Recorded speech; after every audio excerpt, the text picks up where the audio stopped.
2 years ago, when we came to Los Angeles, I really believed that the greatness of the Raiders would be in its future. And with all the great teams we've had, I think today that this organization, this team, this coaching staff dominated so decisively that two things must be said. Not only, in my opinion, are you the greatest Raider team of all time, I think you rank with the great teams of all time that have ever played any professional sport. Commitment to excellence, the motto of the Raiders. And once again, Coach Tom Flores fulfilled that commitment in a Super Bowl. The final score, Los Angeles 38, Washington Redskins 9. They have turned back the team that many just a few weeks ago were trying to rank with the greatest of all time. They have turned them back in the most shattering fashion imaginable.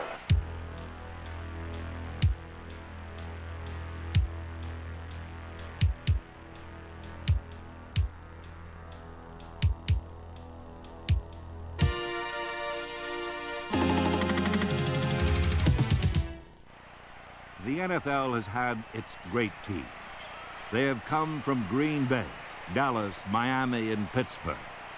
But perhaps none has matched the muscle and mystique of the Raiders.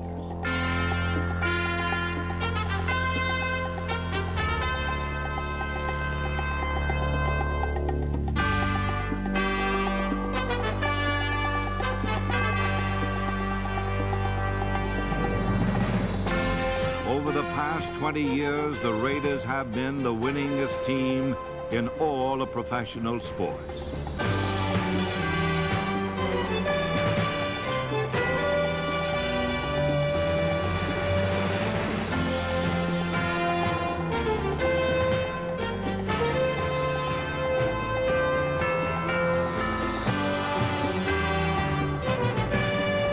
When history, the harshest of judges, comes to a decision on Al Davis's Raiders, it will look to Super Bowl 18 for guidance. Like all athletic contests, Super Bowl 18 was not only a game, but a true test of men.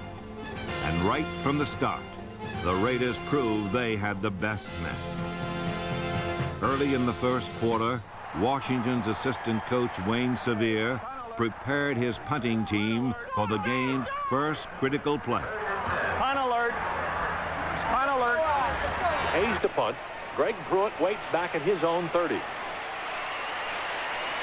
Hayes needs a good punt now. He's going to have the wind at his back. High snap. He goes up. Blocked.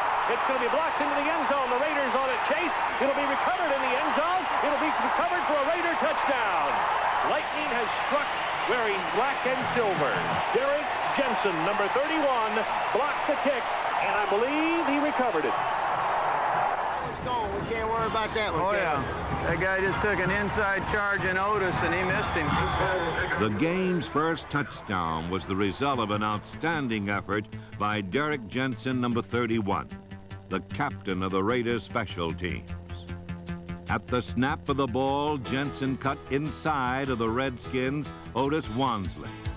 And when Clint Didier moved out to block Lester Hayes, Jensen had an open path to the punt.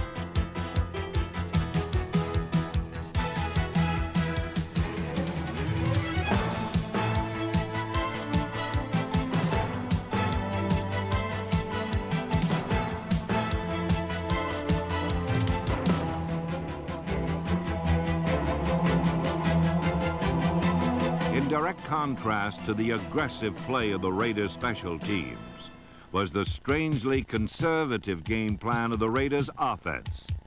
Throughout the first quarter, it was a carefully controlled mixture of short, safe passes.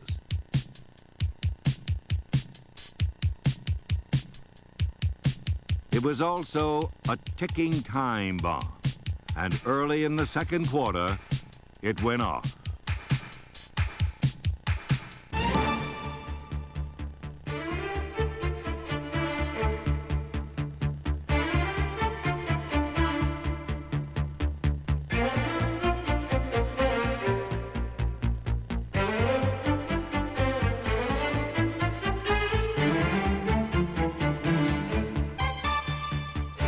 Cliff Branch, number 21, is a talkative little receiver with a gift of grab.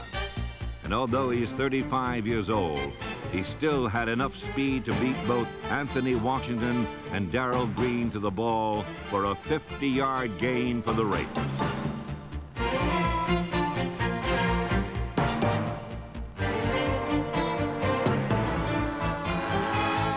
2 plays later, quarterback Jim Plunkett again located Branch, this time in the end zone for a 13-yard touchdown. For the second time, young Anthony Washington, number 24, was outmaneuvered by Branch. One quick inside move, and Branch was wide open. Another old pro who contributed to the success of this play was center Dave Dalton, whose alert block prevented a blitzing linebacker from sacking Plunkett. Back is Plunkett to pass. Going into the end zone. Branch wide open, falling down, touchdown. Did you see Tom Flores there, Bill? He was even getting excited about it. Well, listen, Tom has given vent to some emotion on the sideline a couple of times. The Raiders led 14-0 and had scored with their special teams and their offense. But the storyline of this Super Bowl would be the Raiders' defense and its ability to disarm and dominate the Redskins' heralded offense.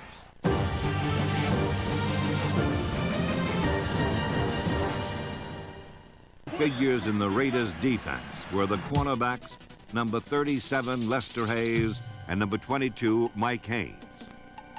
The Redskins' wide receivers, Charlie Brown and Art Monk, became their reluctant partners in a demanding dance that would affect every phase of the Raider defense.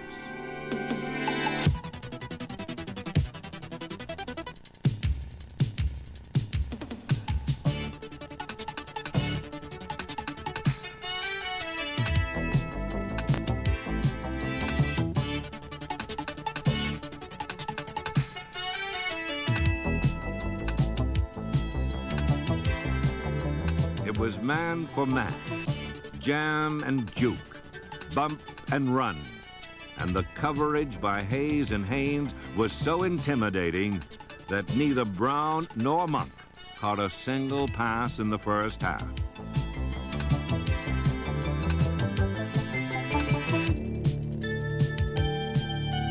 The ability of the cornerbacks to single cover the Redskins' 2 best receivers relieved the Raider linebackers of certain pass coverage responsibilities and allowed them to crowd the line of scrimmage and blitz more frequently.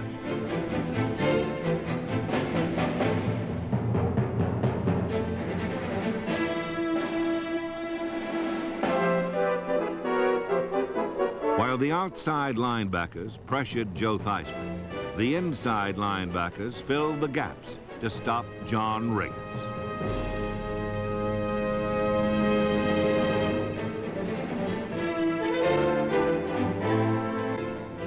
Led by number 55, Matt Millen, and Bob Nelson, number 51, the Raiders held the mighty Riggins to only 64 yards in 26 carries. His longest run of the day was a mere 8 yards.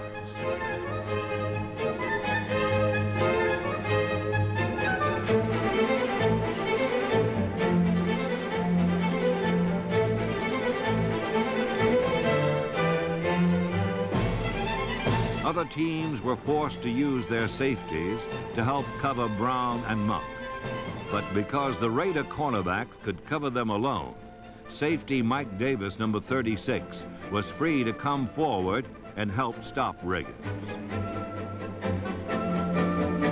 Nose tackle Reggie Kinlaw, number 62, was another reason why Riggins could find no running room. He overpowered center Jeff Bostic and prevented Riggins from gaining yardage up the middle. During the regular season, the Redskins scored more points than any team in history. But the Raiders crushed Washington's offense and reduced the NFL's all-pro quarterback to a hesitant passer who lost yardage making up his mind. With only 12 seconds to go in the first half, and with the ball on the Redskin 12, everyone expected the troubled Redskins to run out the clock and try to regroup at halftime. But Raider assistant coach Charlie Sumner had a hunch. When the two teams played in October, the Redskins had been in a similar situation and had thrown a little screen pass to Joe Washington that gained 67 yards.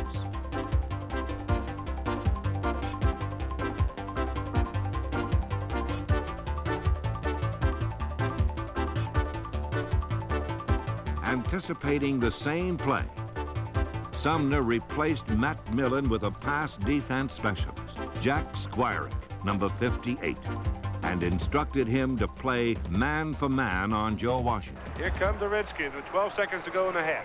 Trailing 14-3. Theismann back, looks off to the left, and he fires it out there. Intercepted! Jack Squirick! Touchdown Raiders! I don't believe it! Holy Toledo!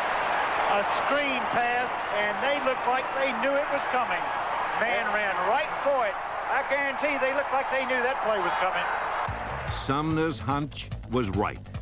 When Theismann dropped back, Squirick raced toward Washington, then picked off the pass intended for him and waltzed in for the touchdown.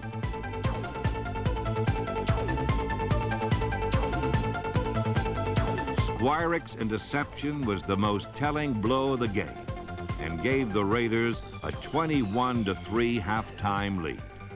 An electrifying, stunning development as Jack Squirick becomes the proud possessor of a Super Bowl 18 touchdown. Bill, I'm flabbergasted. I cannot believe that the Redskins, back on their own 12-yard line, with 12 seconds to go in the half, would do that. Stay tuned. Film session returns after these messages. 30 minutes, we want it, man. Our game. We got 30 minutes of Raider football, baby. 30 minutes of Raider football, and it's all ours. No let up. No let up. Let's go. In the first half, the Raiders had defused pro football's most potent offense. But in the second half, the Redskins showed flashes of the brilliance that had burned other defenses throughout the season.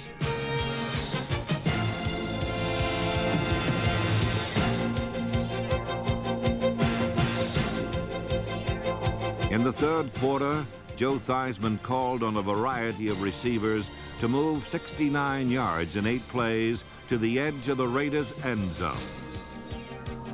It's too early for the Redskins to panic.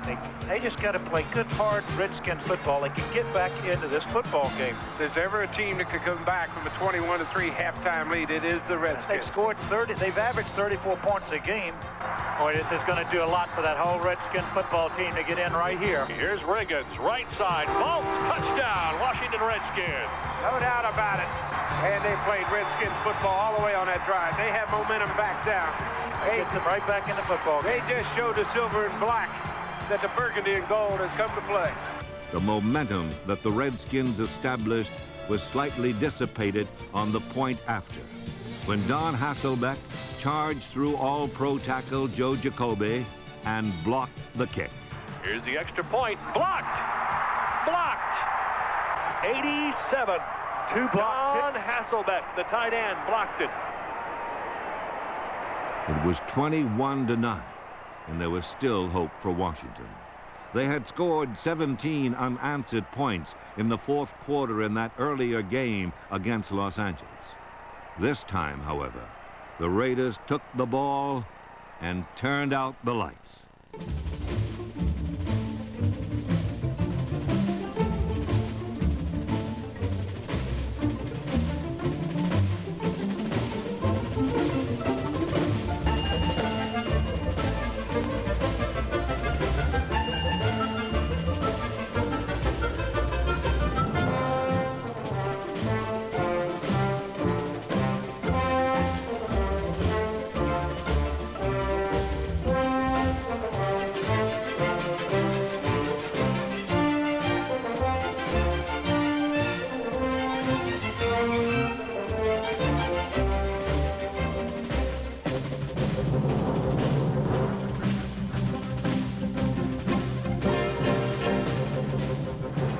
the Raiders said they were going to do it. By golly, so far they are doing it, dominating this Washington Redskin team. Not many teams have done that to the Redskins. No team has done that to the Redskins this year.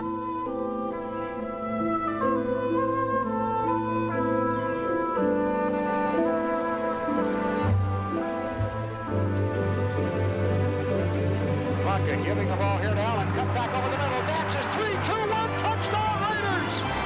A marvelous piece of zigzag dancing.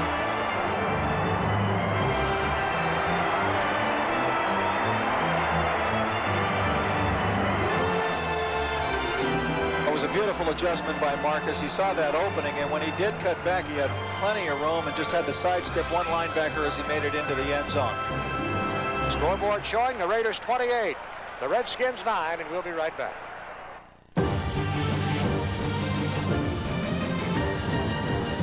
Third quarter, Los Angeles committed a rare mistake. Cliff Branch fumbled, and Washington recovered in scoring position on the Raider 36. But the vital organs of the Redskin offense were no longer functioning, and 3 plays gained only 9 yards. A field goal means that 17 will win for us by 1. Although we ought to go for it here.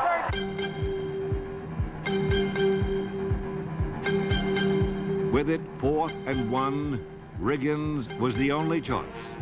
Might as well die with your boots on. Here comes Riggins, left side. No, he won't make it. Well, I don't know. I think it might be close enough to measure. He fell forward. Once again, it was a Raider linebacker who delivered the fatal blow. Rod Martin overpowered tight end Rick Walker, and with some help from Mike Davis, stopped Riggins short of the first down.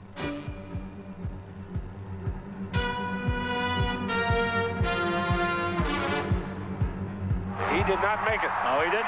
So the 4th down fails, and the Raiders have taken over at their own 26-yard line. You know, as soon as the sun went down and this became a night game, the Raiders immediately started playing better. As Washington's hopes faded into the dying daylight, on came Marcus Allen, running with the knife. Crockett giving to Allen, sending him wide left. He has to reverse his field, but he gets away for a moment. Comes back up the middle of 30, 25, 40. Breaks past 2 men at the 50, down to the 40, picking up a blocker, to the 20, to the 10, to the 5. Touchdown Raiders! Holy Toledo! 7-10. The Raiders are mobbing Marcus Allen, who has just stood a crowd of 72,000 on his collective ear. Allen's touchdown was a play called 17 Bob Trey O. The Raiders have used it for years, but no one ever ran it quite the way Allen did in Super Bowl XVIII. The play was designed to go inside the corner linebacker, but Allen took it too wide, and when he saw safety Ken Coffey charging in unblocked, he reversed his field.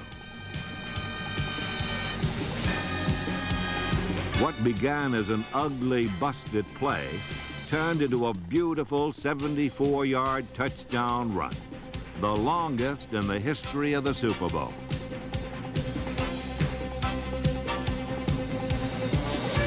This record-breaking run was the centerpiece of a dazzling display by Marcus Allen, who was chosen the game's most valuable player. In the 4th quarter, Allen's ball carrying set up a field goal, and he finished the day with 191 yards rushing, the most ever by anyone in a Super Bowl.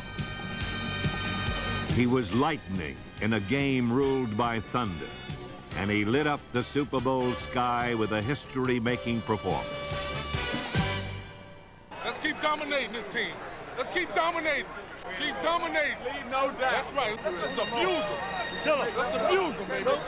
The Raiders have always talked a mean game, and on this Sunday, they played one. For the Redskins, this was a defeat the dimensions of which they had never experienced, a rout from which no honor could be salvaged. At the heart of this darkness was the Raider defense. They had stripped the Redskins of their most trusted weapons and sacked Joe Theismann 6 times. Nothing on earth that blocked or tackled or passed or ran could have stopped the Raiders on Black Sunday.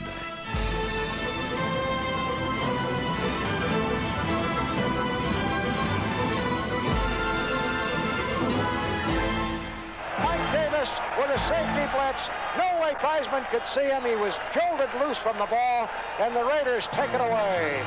And the Raiders' celebration will start.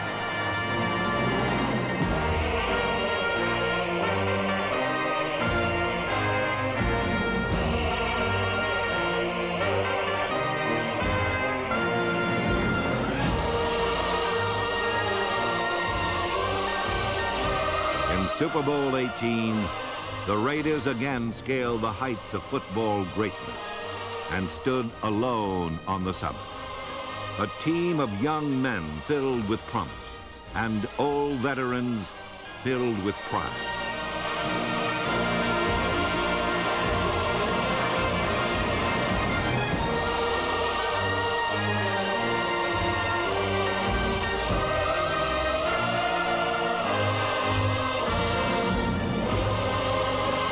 The 1983 Raiders are an honor to the team's glorious past and the world champions of pro football's present.